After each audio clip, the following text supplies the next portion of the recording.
पहले तो पहलगाम में जिन लोगों की जान चली गई उन सब की आत्माओं को शांति मिले, इस तरह की दुआ हम सब लोग जम्मू कश्मीर के जितने भी लोग हैं वो भी कर रहे हैं और पूरे भारत के लोग भी कर रहे हैं। पर अब बारी है जम्मू कश्मीर के टूरिज्म की, खासकर पहलगाम और कश्मीर डिवीजन के कई सारे वो एरियाज जहां पर टूरिज्म अब कम हो रहा है, क्योंकि अब जम्मू कश्मीर से लोग वापस जाने लगे हैं। लोगों में कई प्रकार का डर है कि कहीं अब जम्मू कश्मीर की जो एक बार फिर से इमेज बन चुकी है कि एक टेररिस्ट स्टेट जो पहले हुआ करती थी, वो इमेज अब फिर से जिंदा हो गई और टूरिस्ट अब वापस जाने शुरू हो गए, जो एक बहुत बड़ा सवाल अब बन चुका है, क्योंकि कई सारे लोगों की रोजी रोटी अब इसी के ऊपर डिपेंड करती है। मेरे साथ इस वक्त वो लोग मौजूद हैं जो tourism and culture heritage society के सदस्य हैं। वो सब लोग इस पर बात करना चाहते हैं और इनका कहना है कि कहीं ना कहीं अब वो समय आ गया है कि इसके ऊपर थोड़ा सा एक ऐसा एक्शन लिया जाए कि जो नेगेटिव इमेज बनाई जा रही है जम्मू कश्मीर की, उसके ऊपर काम हो।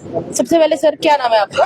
मैं रामेंद्र कुमार सनहोत्रा। रामेंद्र जी, मुझे ये बताएं कि जिस प्रकार पिछले दिनों पहलगाम टेरर अटैक हुआ है, उसके बाद एक बार फिर से वही इमेज एक्टिव हो गई है जम्मू कश्मीर की, जो 90 के दशक में हुआ करती थी कि एक टेररिस्ट स्टेट है। उसके बाद अब लोगों ने यहाँ पर आना कम कर दिया है, विजिट्स कम हो चुकी हैं। हालांकि अभी भी लोग आ रहे हैं, पर जितनी विजिट्स हुआ करती थी वो पहलगाम टेरर अटैक के बाद कम हो चुकी हैं। क्या सोचते हैं? देखिए, ये जो घटना हुई है, ये घटना हमारी लाइफ में कम से कम पहली बार है, क्योंकि टूरिस्ट पे कभी अटैक नहीं हुआ। मैं कल भी यहाँ अपनी डिप्टी डायरेक्टर मैम के साथ बैठा था टूरिज्म में, तो उनका भी यही कहना था कि अभी हमारे जैसे प्रमोशन के लिहाज से कई फेयर लगते हैं, ट्रैवल मार्ट लगते हैं, OTM TTF साथ इस तरह के इवेंट लगते हैं, और अभी 6 तारीख से 6 मई से जयपुर में भी लगने वाला है। तो वो मजाक ही चल रहा था कि क्या आप जाएंगे? तो फिर खुद ही उन्होंने कहा कि अगर हम वहाँ जाएंगे तो वहाँ जो आएंगे लोग, उनसे हम कहेंगे क्या? क्योंकि जब भी हमने इस तरह के इवेंट्स अटेंड किए, उसमें जब भी लोग ये सवाल पूछते थे कि क्या जम्मू सेफ है या श्रीनगर सेफ है, क्या हम आए, तो हम उनसे एक ही बात कहते थे कि क्या आज तक आपने सुना कि कभी भी टूरिस्ट के ऊपर अटैक हुआ? ऐसा ये पहली बार हुआ, और ये बहुत बड़ा ही एक सवालिया निशान हमारी सुरक्षा तंत्र पर और आने वाले फ्यूचर में टूरिज्म इंडस्ट्री के ऊपर कि इसको रिवाइव करना एक बहुत बड़ा चैलेंज होने वाला है। आपको क्या लगता है कि क्या क्या स्टेप्स जरूरी हैं रिवाइवल के लिए? क्योंकि सोशल मीडिया की अगर बात करें तो सोशल मीडिया पे तो लोग सीधा सीधा कमेंट्स में लिख रहे हैं कि भाई अब हम जम्मू कश्मीर नहीं आना चाहते, हमें डर लग रहा है, हम मरना नहीं चाहते। और तो और लोग ये भी कह रहे हैं कि जम्मू कश्मीर से अच्छा आप हिमाचल चले जाइए, क्योंकि वहाँ पे मैगी जो लोग पहाड़ों पे खाते हैं वो थोड़ी महंगी मिलती है, पर कम से कम टूरिस्ट के ऊपर हमला नहीं होगा। उस पर क्या कहेंगे? देखिए, मैंने आपसे पहले भी कहा, ये पहली बार, तो इसको निपटना जो है वो मुझे लगता है कि केंद्र की जो सरकार है वो एक कड़ा एक्शन इसमें लेने वाली है और एक मुंह तोड़ जवाब तालिबान को वो देने वाली है, और आप भी देखेंगे और हम भी देखेंगे। और जब तक ये हो नहीं जाएगा तब तक लोगों के दिलो दिमाग में फिर से एक डर का जो माहौल है उसको खत्म करना बहुत ही मुश्किल होने वाला है। लेकिन फिर भी जो मंसूबे उन्होंने बना के रखे, जो प्लान उन्होंने बनाया था कि घाटी में टूरिस्ट ना आए, उनको हमें कामयाब नहीं होने देना है।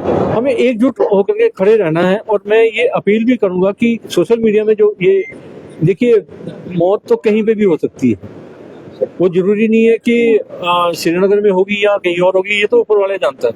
लेकिन होनी को कोई भी टाला नहीं जा सकता।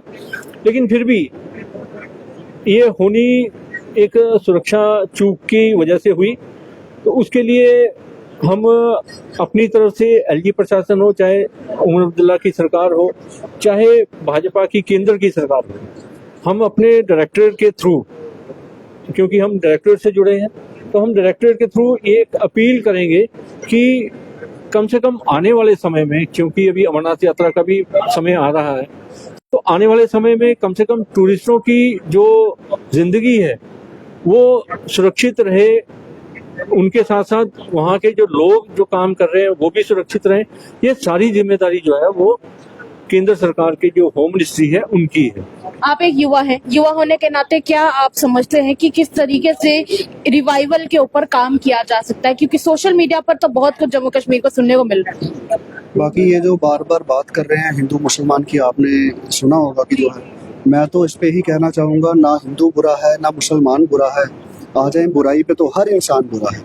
जिन्होंने ये कांड किया है इसको धर्म के साथ ना जोड़ा जाए। आतंकवादी की कोई जात नहीं होती, कोई धर्म नहीं होता। बस थोड़ी सी सिक्योरिटी में, आपको मैंने पहले भी बोला, थोड़ी सी कमी रही है। प्रॉपर स्पॉट पे वहाँ पे हमारे आर्मी के जवान होने चाहिए थे तो इतनी बड़ा ट्रेजेडी ना होती। बाकी आप ये जो सोशल मीडिया पे बार बार फैला रहे हैं बॉयकॉट कश्मीर बॉयकॉट, कोई ऐसा ना किया जाए तो उल्टा हमें प्रमोट करना चाहिए अपने जम्मू कश्मीर को। सबसे खूबसूरत जगह है, आप आइए, यहाँ पे बहुत अच्छे कड़े इंतजाम है। बाकी जो कभी हादसा होना होता है, एक्सीडेंट होना होता है, उसका तो किसी को पता ही नहीं होता। पर ये एक एक्सीडेंट थोड़ी से तो इंसिडेंट के तौर पर गिना जा रहा है, क्योंकि एक्सीडेंट वो होता है कि जो जानबूझकर नहीं किया जाता। आतंकवादियों ने जो कुछ भी किया है वो जानबूझकर किया है। अटैक तो 26/11 का हुआ था। अटैक 26/11 का मुंबई पे हुआ था, तो क्या लोगों ने मुंबई जाना बंद कर दिया? ओवर द टाइम ये सब रिजॉल्व हो जाता है। ये सोशल मीडिया पे उस 2008 में सोशल मीडिया इतना एक्टिव नहीं था, तो आज तो लोग मुंबई बॉयकॉट मुंबई भी कर रहे होते हैं। और तो क्या वहाँ आतंकवादी हिंदू थे या वो थे मुसलमान थे? तब किसी ने वो रंग नहीं लाया। ये हिंदू मुस्लिम का प्रोपेगेंडा फैलाया जा रहा है। ये आतंकवाद के खिलाफ हमारी लड़ाई होनी चाहिए। टूरिज्म शुड बी टेररिज्म, ना कि हम आपस में लड़ाई करके एक दूसरे, इतना आतंकवादियों ने आतंक फैलाया उतना ही आतंक सोशल मीडिया फैला रहा है हम आपस में भाईचारे में। तो हमारा एक ही मोटो होना चाहिए, टूरिज्म शुड बी टेररिज्म। ज्यादा से ज्यादा लोग, मैं तो रिक्वेस्ट करूंगा कि आप कश्मीर आइए। आप अभी भी कश्मीर से खूबसूरत वादी आपको कहीं नहीं मिलेगी। मैं 4 साल NIT में पढ़ा हूँ और मैं कह रहा हूँ 4 साल में इतनी खूबसूरत वादी, इतनी खूबसूरत वादी है कश्मीर की, आप आएंगे खुद मोहित हो जाइए। आप प्लीज, मैं तो रिक्वेस्ट करूंगा सबसे कि ज्यादा से ज्यादा संख्या में आप कश्मीर आइए और आतंकवादियों का मुंह तोड़ जवाब दीजिए। चलिए, शुक्रिया बातचीत करने के लिए। तो इन्होंने काफी सारे बयान दिए हैं। सबसे बड़ा इनका बयान ये है कि जहां पर बात हुई थी 26/11 की, तो क्या उसके बाद जम्मू कश्मीर को या फिर बाकी सारे लोगों ने क्या मुंबई जाना बंद कर दिया था? नहीं। तो उसी तरह का एक व्यवहार जम्मू कश्मीर के साथ क्यों किया जा रहा है? क्यों बायकॉट कश्मीर किया जा रहा है? तो ये चाहते हैं कि रिवाइवल होना चाहिए टूरिज्म का, और इसी के साथ लोगों से भी अपील की है कि आपको उल्टा इन आतंकवादियों को मुंह तोड़ जवाब दे रहा है ज्यादा से ज्यादा टूरिज्म शो करके। फिलहाल के लिए इतना ही। क्या सोचते हैं कमेंट बॉक्स में अपनी राय जरूर व्यक्त कीजिएगा। तब तक के लिए इतना ही। देखते रहिए तमाम अपडेट्स के लिए द अर्थ न्यूज। साक्षी साहनी के साथ कैमरामैन सेवन आपकी रिपोर्ट।